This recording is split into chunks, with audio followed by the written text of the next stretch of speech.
রাজার ঘরে ছোট রানী এলো পদ্মাবতী, রানী পদ্মাবতী। রাজার আরো 6টি রানীর ছিল না সন্তান, পদ্মাবতীর কোলালোতে মিলল সমাধান। বছর যেতে জন্ম নিল 7 ছেলে 1 মেয়ে, হয় খুশির আকাশ হঠাৎ কালো মেঘে গেল ছেয়ে।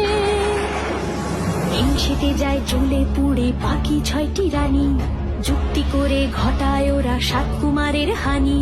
সুযোগ মতো 7 ছেলেকে মাটিতে দেয় পুঁতে, বাঁচে একা পারুল, ওরা পায় না তাকে ছুতে। ধাইমা বাজায় সেই মেয়েকে বড় করে তোলে, 7 ভাইকে পায় যে পারুল 7টে চাপা ফুলে। এত কিছুর পরেও রাজার বিপদ যে কাটে না, সূর্য নগরে সুখের সূর্য আর ওঠে না।